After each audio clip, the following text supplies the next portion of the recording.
Drygate, Hoppipolla, white IPA.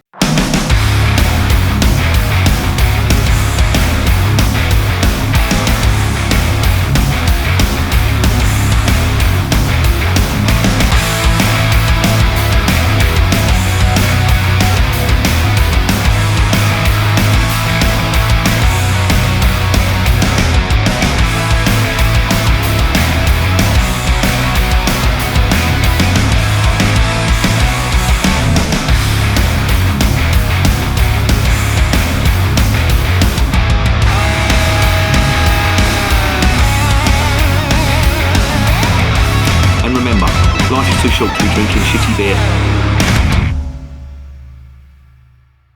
Welcome to another edition of Bands, Bikes and Booze Reviews. Firstly, if you're wondering about the camera angle, I've got one of them tripod, desk mount, clamp type things for the camera. So it just means it frees up a bit more space up the top here, and it means you can see my beautiful face in my beautiful surroundings in the man cave. So there you go. Today I have got some of this stuff. Now this is from the Drygate Brewery.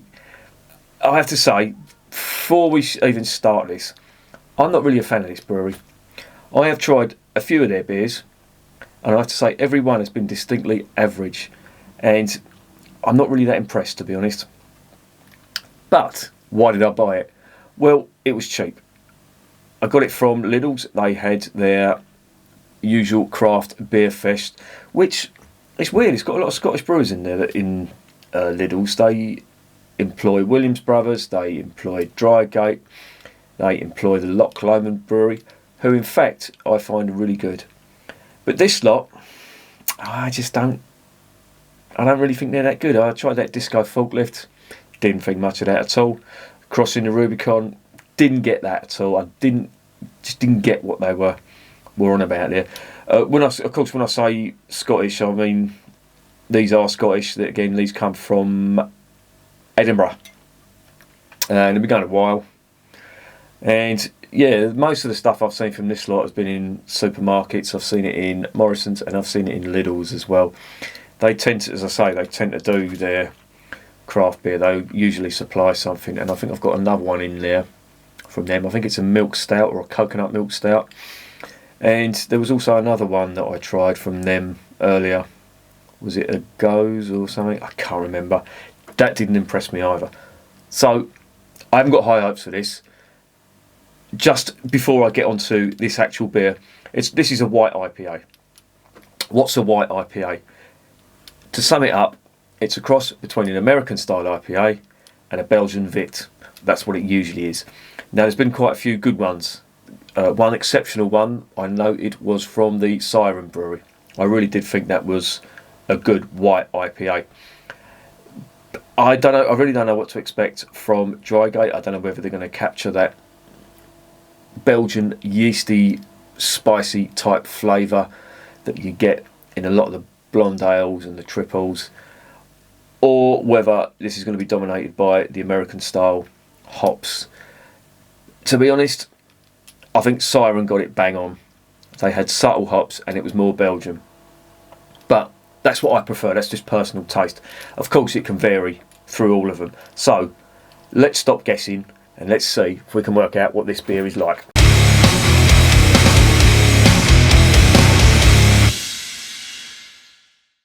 Right, this is 6.7%, which is a bit high in my opinion, but nevertheless, it's got, what's the ingredients on the back? Yeah, it's just the usual caper. It contains wheat, obviously, which you'd expect because it's a cross between a Belgian Wit. It says a smooth, spicy and refreshing white IPA, hopped with Galaxy for juicy fruit aroma. Galaxy, of course, Australian hop. Infused with orange peel and coriander. Good, because that's what I'd expect from a Belgian Wit. For a zesty edge, and packed with oats and wheat for a soft, fluffy body. That, on paper, sounds quite good. Whether the beer tastes as good as it sounds is another thing. So let's get this investigated.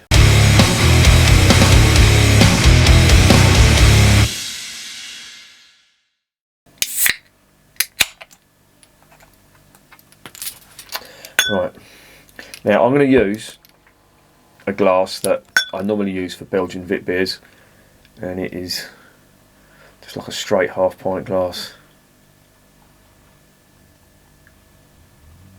This is 6.7%, so that's quite hefty.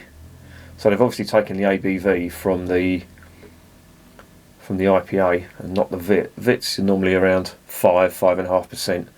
There it is in the glass. Quite a foamy white head on that. It's a bit murky in there, bit of cloud going on. I don't know whether they've left any residue in there, but I'm going to try and get it all in there. And there it is. What are we getting on the nose?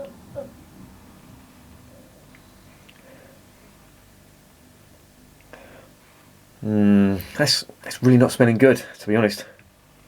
I can get some of that spice, but I'm getting like an astringency, which smells like very, very strong grapefruit, which doesn't really go with that spice.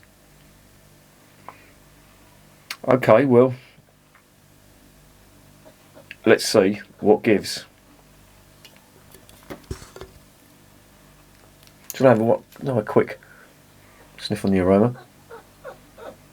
Percy's trying to get in, he wants feeding. I can get some white pepper, that white pepper spice, that's coming through. But that's about it, really. Doesn't really smell that great, but I could be wrong. So let's get it down my fat Gregory peg.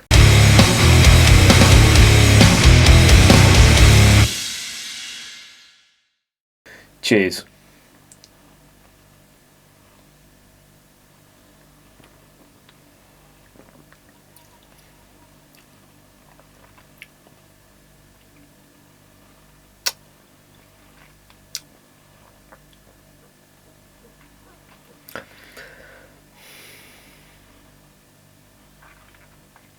Dive in again.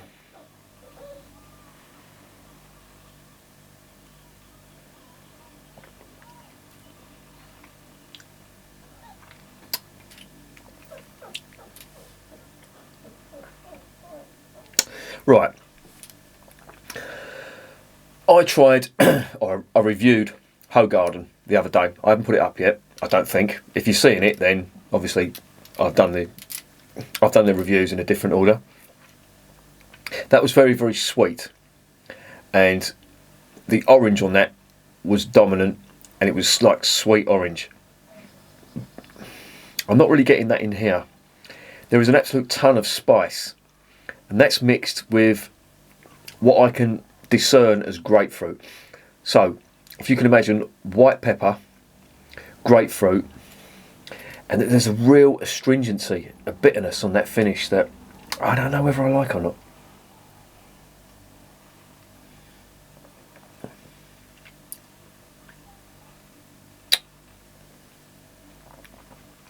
Now they say that body is light and fluffy, but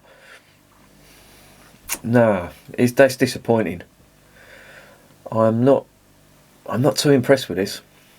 Oh, it's got a real spice on the back end of it. Spicy bitterness. If you can imagine, like pepper spice, white pepper spice, a very bitter grapefruit, and it just doesn't really leave a nice taste in the mouth.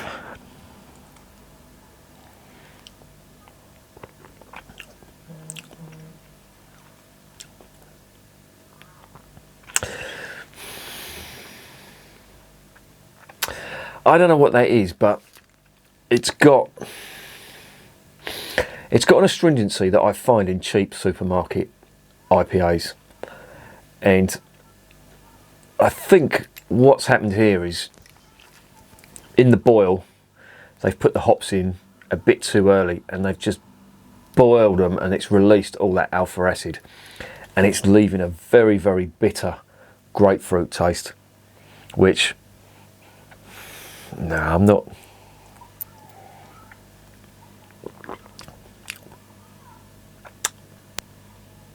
I'm not massively impressed with. They have got the Belgian spice there, I will give them that. It is there. The coriander is there as well, but there is a big dominant bitter grapefruit which is just crowding out any of them subtle Belgian flavours. But yeah, I just can't, I don't know, I just don't know whether I want to carry on drinking this.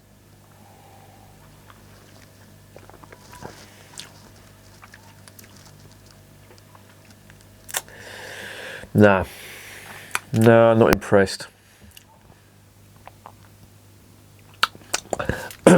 It leaves a real bitter aftertaste as well that I don't like. Now don't get me wrong, I'm not averse to having sort of bitter grapefruit from an American style IPA or a pale ale as an aftertaste, but this, with that combination of the spice, it just doesn't work for me. They haven't got it right. Now, as I said, I've tried some good white IPAs, so I'm not going to judge all white IPAs on this. But again, it comes back to my point about Drygate. I just really don't like their beer. I'm sorry, Drygate, but you just really don't brew good beer, in my opinion.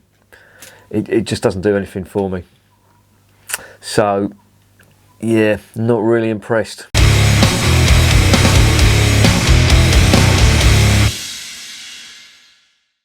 So what's the verdict on Hoppipolla White IPA? Nah, again, Drygate, just crash and burn, in my opinion. It's just not nice.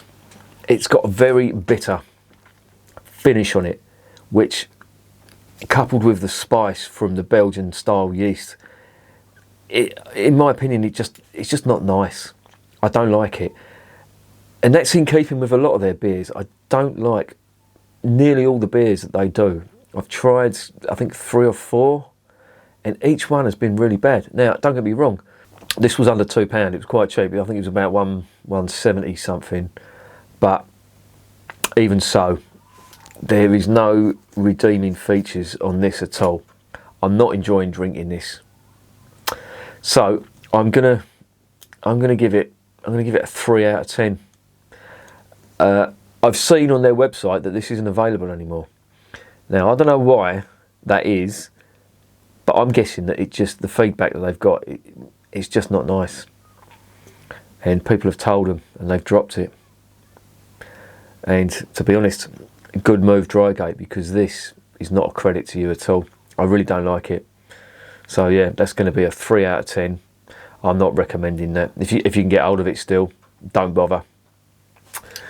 And remember, I'm drinking this shit, so you don't have to.